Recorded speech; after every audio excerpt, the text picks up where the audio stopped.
If you think begging, explaining, or chasing will bring her back, you're running straight into a dead end. Men have been making that mistake for centuries, believing that more words mean more influence, not realizing that some doors only open when you stop knocking. She won't return because you told her how much she means to you. She returns when the quiet space you leave behind starts speaking louder than your presence ever did. And that silence, it's not emptiness. It's the forge where your power is rebuilt. In this video, I'm not here to hand you tricks. I'm here to give you the one thing that turns the entire game on its head. She will come back if you do it right. But most men fail, not because they lack the will, but because they miss one step. And that single step costs them everything. So start this journey now, like this video. Subscribe to Stoic Station so you don't just hear the words, you live them. Drop a 1 in the comments if you're ready to reclaim your ground, or a 2 if you've already begun. Stay with me until the end, because what's coming next will force you to see the first move in a way you never have before. And once you see it, you can't unsee it. Let's begin. Step 1. Withdraw all emotional access. You wouldn't hand a stranger the keys to your home, so why give someone unlimited access to your emotional world after they've already chosen to walk away? Most men don't realize this, but when she leaves, they often give her more of themselves, not less. Texting, calling, liking her posts, explaining their side, or sending long emotional messages in the hope of pulling her back. They believe this will make her reconsider, but in truth, it's emotional overexposure. You're feeding a connection that's already broken, and every ounce of energy you pour into her is silently telling her that she still controls your focus. Think of emotional access like currency. The more freely you give it, the less it's worth. If she knows she can still trigger your attention anytime she wants, she won't feel your absence, she'll feel her control. This flips the scarcity effect on its head. What's abundant loses value. And neurologically, every time you chase, you fuel the dopamine chasing loop, where your brain rewards her distance with more pursuit.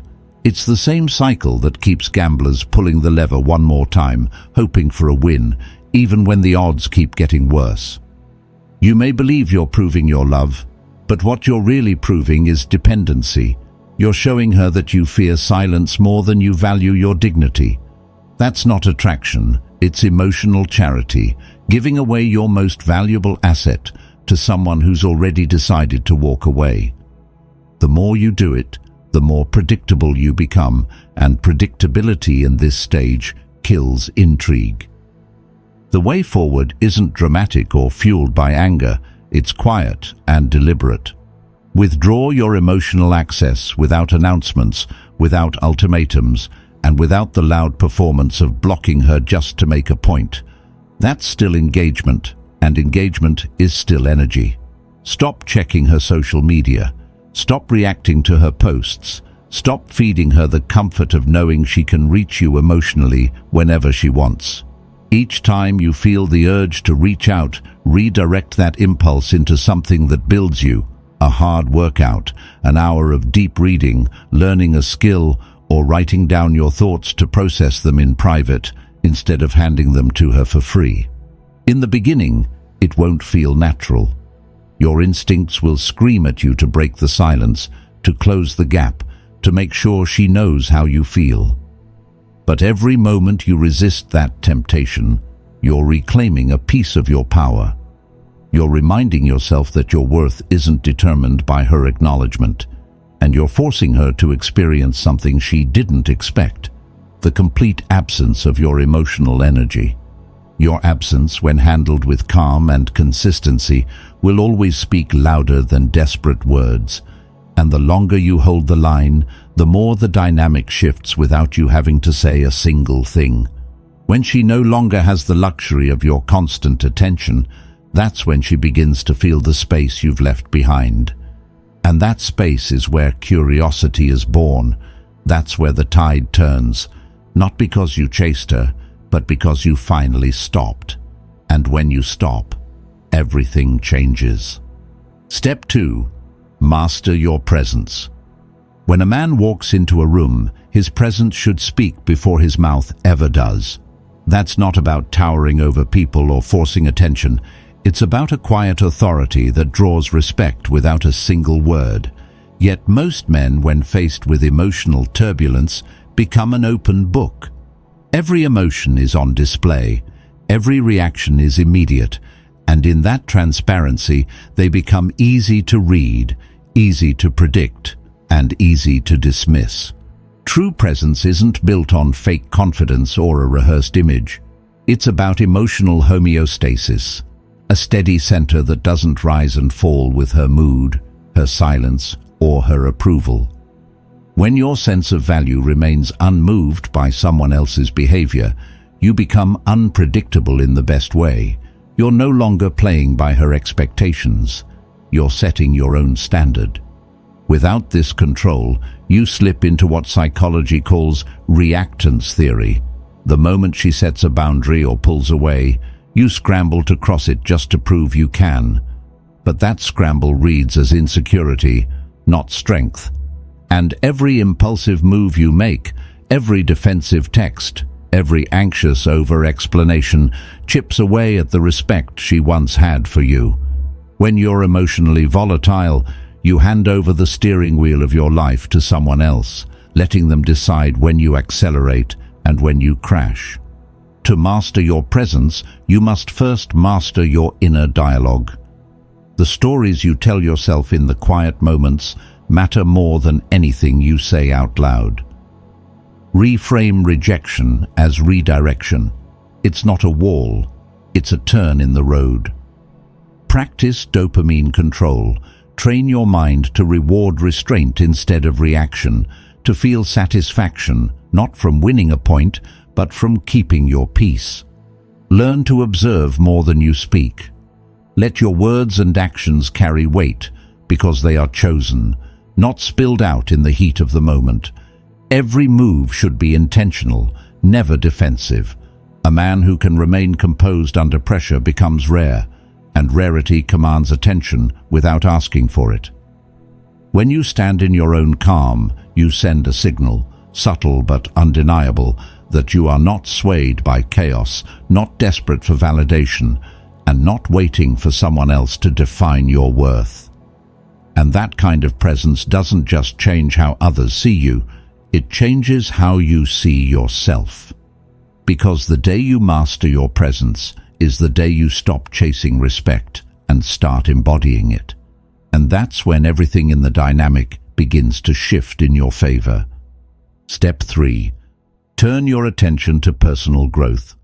Stop spending your life trying to be the man she wants, and start becoming the man you can't stop respecting.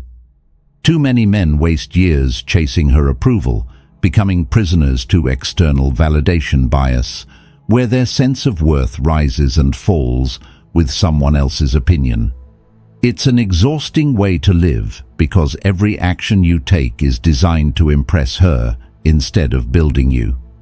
Every ounce of energy you spend monitoring her, checking her social media, wondering what she's thinking, replaying old conversations, is energy stolen from building yourself. And here's the irony. A man in the process of growth is infinitely more magnetic than a man in the act of pursuit.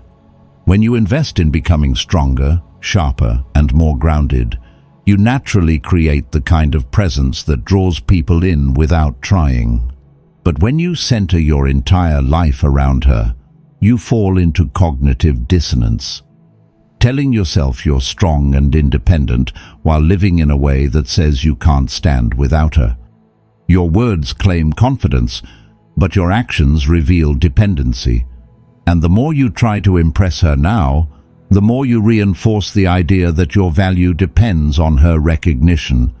That's not attraction, it's pressure. And pressure suffocates connection. The shift begins with a life audit. Take an unflinching look at your health, finances, skills, and relationships. Pick one area each week to advance with discipline. For the first 21 days, make it non-negotiable. Days 1 through 7, cut every digital distraction tied to her so your mind can breathe. Days 8 to 14, create a physical win, build strength, improve posture, hit a fitness milestone that you can measure. Days 15 to 21, launch or re-engage with a personal project that forces you to grow beyond your comfort zone. This isn't about impressing her or anyone else. It's about proving to yourself that you can move forward no matter what. When you turn yourself into your own project, something powerful happens. You detach from the outcome with her. You stop needing her to validate your direction because your life already has its own momentum. That detachment is not coldness, it's confidence. And confidence without desperation is magnetic. It pulls the right people closer, often including the very ones who once took you for granted. Because when you're no longer chasing, you're leading. And leadership in every area of life is where true attraction begins. And that's the moment you stop playing to win her back and start playing to win yourself. Step 4. Let silence be your most powerful statement. Silence isn't the absence of action, it's the action that rewrites the script. The man who understands this knows that words are not always the answer, and sometimes the loudest thing you can do is say nothing at all. Yet most men misinterpret silence as surrender. They panic in the quiet, breaking it too soon to explain themselves, to justify their position, or to plead for understanding. In doing so, they rob themselves of the very power silence can give them. In moments of high emotion, words rarely land the way you hope. Neuroscience 101 tells us that when she's emotionally charged, her prefrontal cortex, the part of the brain responsible for logic and reasoning, goes offline. In that state, she's not hearing your explanations, she's feeling her emotions. And talking into an unreceptive mind is like shouting into the wind. You exhaust yourself while nothing moves forward. Every time you react in those moments, you give her proof that she still controls your emotional thermostat. She learns that she can pull you into the conversation on her terms, and that robs you of the frame you need to maintain respect. But the man who chooses silence isn't avoiding conflict. He's controlling it. This isn't the cold shoulder or some manipulative game. It's what I call active silence, the quiet certainty of a man who guards his peace and knows when to remove himself from the noise. Active silence creates space, not just for you, but for her. It allows her to encounter her own thoughts without you guiding them, shaping them, or giving her an easy target to resist. It's in this space that her mind begins to process what's actually happening, because curiosity grows when there's nothing new to react to. In a world addicted to instant responses, the man who can hold that space becomes rare, and rarity is magnetic. The man who stays silent at the right moments owns the conversation without speaking. He shifts the dynamic without raising his voice, forcing the other person to meet him in the calm instead of dragging him into the storm. And when you can do this, not with bitterness, but with composure, you don't just win an argument, you win back control of yourself, and in the long game, that's the only victory that truly matters. Step 5. Let her feel the gap. If you rush to close the gap, she never learns what it's like to live without you. That space between you, the silence, the absence, the missing pieces of daily connection, isn't a void to be feared. It's the proving ground where perspective is born. Yet most men, driven by fear of losing her completely, leap into damage control the moment they sense distance.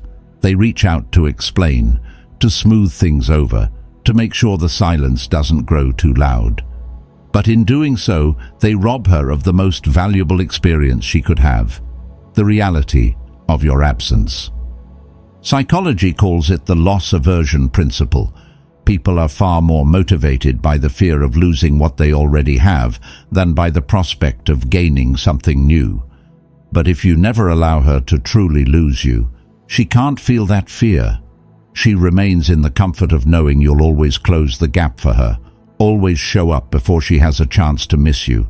And when you do that, you confirm her belief that she can leave without consequence and still have you within reach whenever she wants.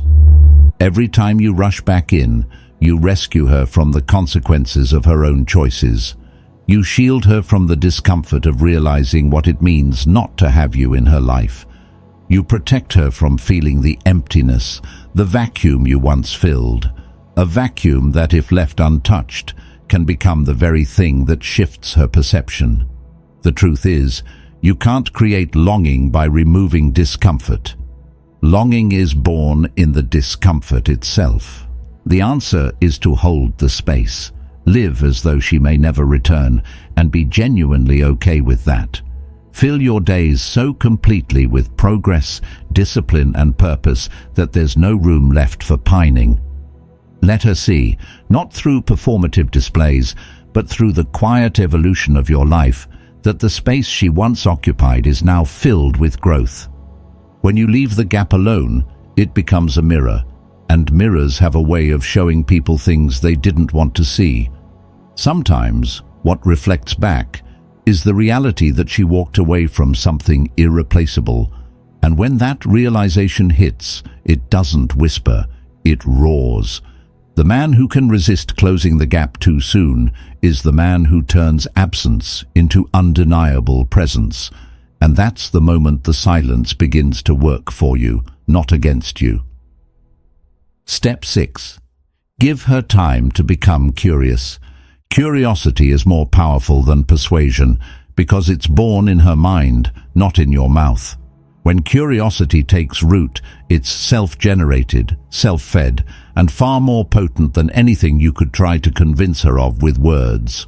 But most men sabotage this process without even realizing it. They over-explain, over-reassure, and over-communicate, thinking they're closing the gap between them, when in reality, they're sealing it shut before it has a chance to spark anything real. When you stop feeding her a constant stream of information, you activate what psychologists call the information gap theory. The brain craves closure on unanswered questions.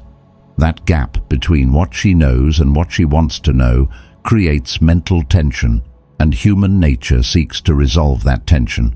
But if you keep talking, keep sending messages, keep giving her updates about your life, you're robbing her of that tension entirely. You're closing the loop for her instead of letting her mind wander to the questions you want her to be asking. The more you try to make her understand your point of view, the more you push her into resistance. That's the paradox. Your intention is to bring her closer, but over-explaining creates emotional distance. Curiosity dies the moment the mystery is over, and without mystery, there is no pull, no magnetism, no reason for her to lean in.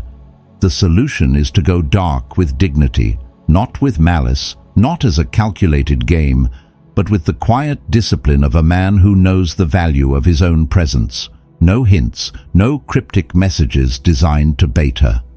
Let your life, not your words, do the talking. Live fully, visibly, and independently. When she sees you moving forward without her commentary, her mind will begin to turn over questions on its own. Why is he so calm? Why isn't he chasing me? Why does he seem lighter without me? And that's the beauty of curiosity. It does what your words never could. In time, it will bring her back to the memory of you, to the moments that mattered, to the version of you that she now has to work to access. And when she does reach out, you'll be in the strongest position possible, knowing whether she's returning to the man she left behind or the stronger, more grounded man you've become since she walked away. Because in the end, it's not about convincing her, it's about becoming the man whose absence she can't stop wondering about. Gentlemen, I want you to see the bigger picture in everything we've just covered. This isn't a playbook for chasing her back, it's a blueprint for reclaiming yourself. When you withdraw emotional access, You're not punishing her. You're reclaiming the most valuable currency you own, your attention. When you master your presence, you stop being an open book anyone can read and dismiss. You carry yourself with the quiet confidence that makes people lean in without you asking. When you turn your focus to personal growth, you shift from chasing approval to building undeniable value. Not for her, not for anyone, but for the man you see in the mirror. When you let silence speak, you take control of the emotional frame. You give her space to process without dragging yourself into chaos. When you let her feel the gap, you force reality to do what words can't. Show her what life is without you. And when you give her time to become curious, you create a pull far stronger than persuasion. Because curiosity born in her mind is more powerful than any speech from your mouth. The truth is, every step here is about discipline. It's about resisting the impulse to react, choosing stillness over chaos, and building a life that doesn't hinge on her return. Some women will come back when they feel the absence. Others won't. But either way, you'll be in the best position possible, because you'll have built a man who doesn't just survive without her, but thrives. Never forget, your power isn't in convincing someone to choose you. It's in becoming the man who never needed convincing in the first place. If this message lit a fire in you, hit like on this video and subscribe to Stoic Station. Then drop a single word in the comments. Unshakable. That's how you claim your ground. Remember, your story is not about who left. It's about the man you choose to become next. Hold the line. The world is watching.